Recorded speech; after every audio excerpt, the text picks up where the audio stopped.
I'm Brad Shore, and I've been on the board of the center two different occasions. I was on the board in 01, 02, 03, then left for a couple years, and I came back and was on the board of directors for about a year and a half. I left a couple months ago.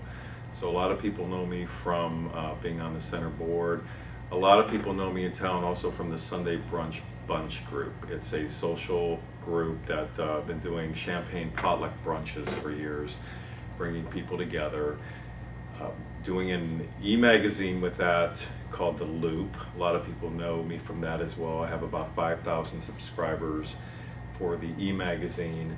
So usually people will say, Brad Shore, okay, I know that name, and I say, okay, either the center, they go, no, I'll go to brunches, yeah, or it's one of those, or the Loop e-magazine. So typically that's usually how people seem to know my name here in Long Beach anyhow, yeah. What made you want to come to the center in the very first place?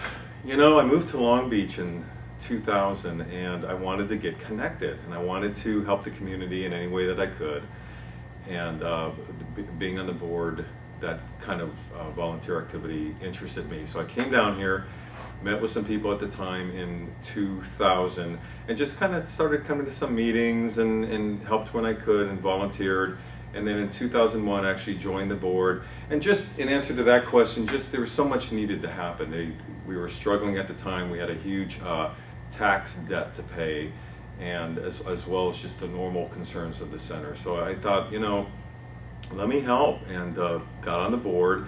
And at the time, there was a lot going on with the normal programs. I was development chair at the time, so I was doing fundraisers and events, and also we decided to do bingo at the time, and it fell on me, which was fine, head of development. But that was a huge project because I had to work with the city to get the bingo license. That took months. I had to talk to detectives, be fingerprinted. It's this huge ordeal when you get a bingo license, I found out. And then we got the license, and then there was the massive project of actually getting bingo up and running. And it was, where are we going to do it? How are we going to do it? And long story short, it was turned into drag bingo. We had the Imperial Court helping us.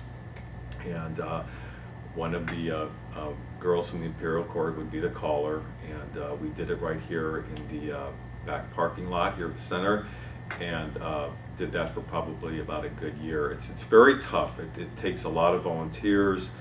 It's tough to get a consistent group of people coming back every week. Anyway, that was my first go around here, and just met great people, great board members.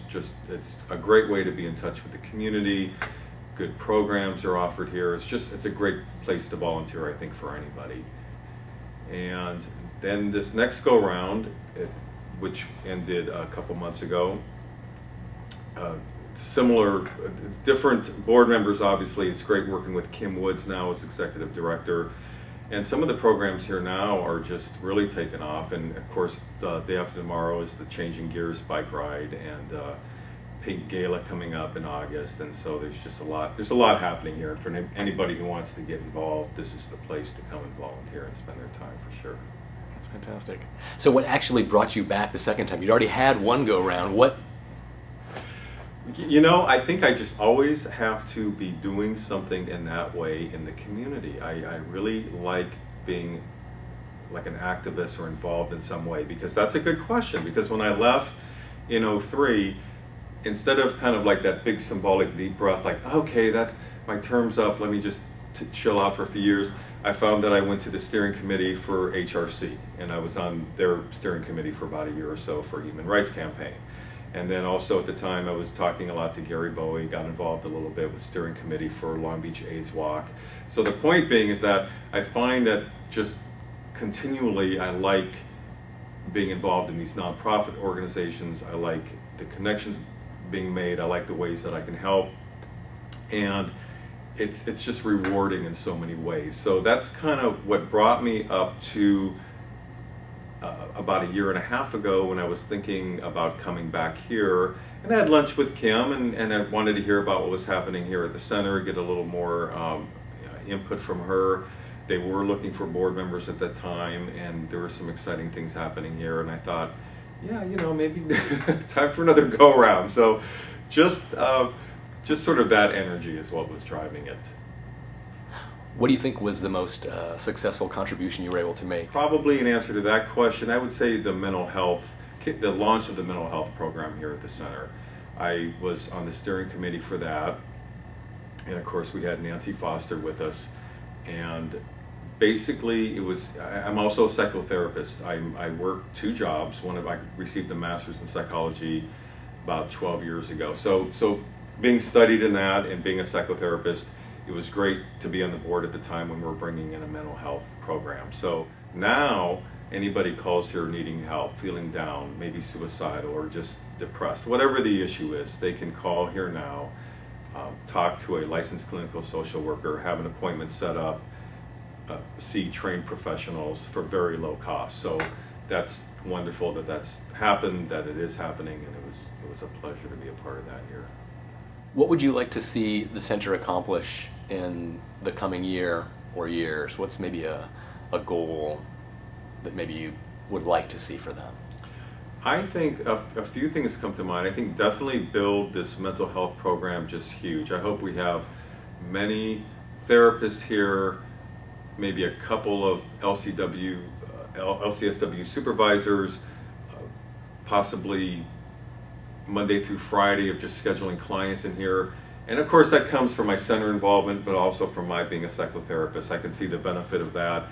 I know it's a healing thing to come in for any kind of therapy. So I would like to see that grow and get much larger. I think that we still, even though we don't hear that much about HIV/AIDS like we did in the 80s and all that, but obviously that's a huge problem. Obviously that hasn't gone anywhere at all. It's still as prevalent as it always was. So we still need to do the testing. We still need to do outreach. We still need to do education for that. So I think that's a huge piece of the pie as well. As time goes on, we have to meet the needs of the community, really. So we'll see what the needs are. That may change from it. For example, senior healthcare, senior issues, senior living. Probably 10 years ago, certainly, that probably would not have really been discussed in a gay and lesbian center anywhere in the U.S. That shows us how communities evolve. That shows us how we've evolved. That shows us that now a lot of gay and lesbian centers are in fact focusing on senior housing. So that's another evolvement that we'll probably see the center latch onto as our community gets older and bigger. And that's new. It's something we haven't looked at before. So that could also be another important issue, I think, for the center to look at down the road.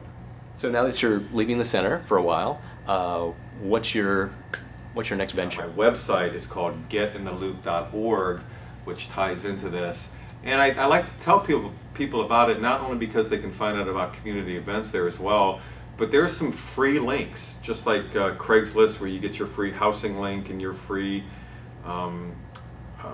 personals link, and there's going to be a buy-sell link. You can come to this website and for free you can make listings and check out listings and maybe find a roommate, rent an apartment, whatever you want to do. So I've been having a lot of fun with that too. What's the thing you'll miss most about the center?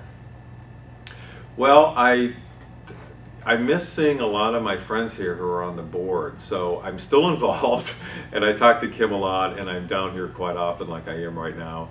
And so I still kind of feel almost as involved. But not being on the board, however, I'm not privy to all the emails and the board meetings and the executive meetings and all that. And I do miss that. And it's not so much for what necessarily is happening technically with the center, but it's seeing your friends, because working together with, I think with any board, usually you become friends, you're together a lot, you spend a lot of meeting time together.